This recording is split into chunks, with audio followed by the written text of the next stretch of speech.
ಉಡುಪಿಯ ಕೋಟತಟ್ಟು ಗ್ರಾಮದಲ್ಲಿ ನಡೆದ ಮೆಹಂದಿ ಕಾರ್ಯಕ್ರಮದಲ್ಲಿ ನಡೆದಂತಹ ಲಾಠಿ ಚಾರ್ಜ್ ಪ್ರಕರಣದಲ್ಲಿ 7 ಜನರ ಮೇಲೆ ದೂರು ದಾಖಲಾದ ಪ್ರಕರಣಕ್ಕೆ ಸಂಬಂಧಪಟ್ಟಂತೆ ಗೃಹ ಸಚಿವರನ್ನ ಈಗಾಗಲೇ ಭೇಟಿಯಾಗಿ ಪರಿಸ್ಥಿತಿ ವಿವರಿಸಿದ್ದೇನೆ ಅಂತ ಸಮಾಜ ಕಲ್ಯಾಣ ಇಲಾಖೆ ಸಚಿವ ಕೋಟ ಶ್ರೀನಿವಾಸ ಪೂಜಾರಿ ಹೇಳಿದ್ದಾರೆ.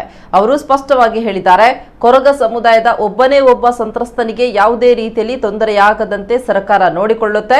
ಜೊತೆಗೆ ಎಸ್ಪಿ ಅವರಿಗೆ ದಲಿತರ ಕೇರಿಗೆ ಭೇಟಿ ನೀಡಿ ಸಾಂತ್ವನ ಹೇಳುವಂತೆ ಹೇಳಿದ್ದಾರೆ. ಘಟನೆಯಲ್ಲಿ ಆಸ್ಪತ್ರೆಗೆ ದಾಖಲಾದಾಗ ಪ್ರಕರಣ ದಾಖಲಾಗುವುದು ಸಹಜ. ಈ ಬಗ್ಗೆ ಭಯಪಡಬೇಕಾಗಿಲ್ಲ. ಸರ್ಕಾರ ನಿಮ್ಮ ಜೊತೆ ಇದೆ. ಅಗತ್ಯ ಬಿದ್ದರೆ ಸಿಎಂ ಜೊತೆ ಕೂಡ ಮಾತನಾಡ್ತೇನೆ ಅಂತ ಕೋಟ ಶ್ರೀನಿವಾಸ ಪೂಜಾರಿ ಹೇಳಿದ್ದಾರೆ. ಎಸ್ಪಿ ಅವರಿಗೆ ಫೋನ್ ಮಾಡಿ ತಕ್ಷಣ ನೀವು ಹೋಗಿ ದಲಿತರ ಕೇರಿಗೆ ಹೋಗಿ ಅವ್ರನ್ನ ಭೇಟಿಯಾಗಿ ಯಾವ ಪ್ರಕರಣದ ಕಾನೂನು ಪ್ರಕಾರ ಯಾರಾದರೂ ಆಸ್ಪತ್ರೆಗೆ ದಾಖಲಾದರೆ ಪ್ರಕರಣ ದಾಖಲಾಗುವುದು ಸಹಜ.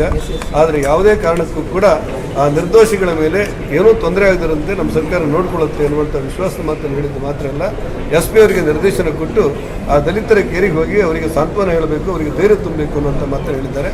ಆದ್ದರಿಂದ ನಾನು ತಮ್ಮ ಮೂಲಕ ಎಲ್ಲ ದಲಿತ ಜನಾಂಗದವರಿಗೆ, ಅದರಲ್ಲೂ ಕೊರಗರ ಮತ್ತು ಗಿರಿಜನರ ಬುಡಕಟ್ಟು ಜನಾಂಗದಲ್ಲಿರುವಂಥ ನನ್ನೂರಿನ ಎಲ್ಲ ದಲಿತ ಬಂಧುಗಳಲ್ಲಿ ವಿಶ್ವಾಸದ ಮಾತನ್ನು ಹೇಳುವುದಂದರೆ, ಯಾವುದೇ ಕಾರಣಕ್ಕೂ ಕೂಡ ಎಂಥದೇ ಪ್ರಕರಣ ದಾಖಲಾದರೂ ಕೂಡ ಮಾನ್ಯ ಗೃಹ ಮಂತ್ರಿಗಳು, ಸರ್ಕಾರ ನಿಮ್ಮ ಜೊತೆಯಲ್ಲಿದೆ, ಅತ್ಯಂತ ವಿಶ್ವಾಸ ನೀವು ಇರಬೇಕು ಅನ್ನುವಂಥ ಮಾತನ್ನು ಹೇಳಲಿಕ್ಕೆ ಇಷ್ಟಪಡ್ತೇನೆ. ಅಗತ್ಯ ಇದ್ದರೆ ಮುಖ್ಯಮಂತ್ರಿಗಳನ್ನು ನೋಡಿ ಪರಿಸ್ಥಿತಿಯನ್ನು ವಿವರಿಸಿ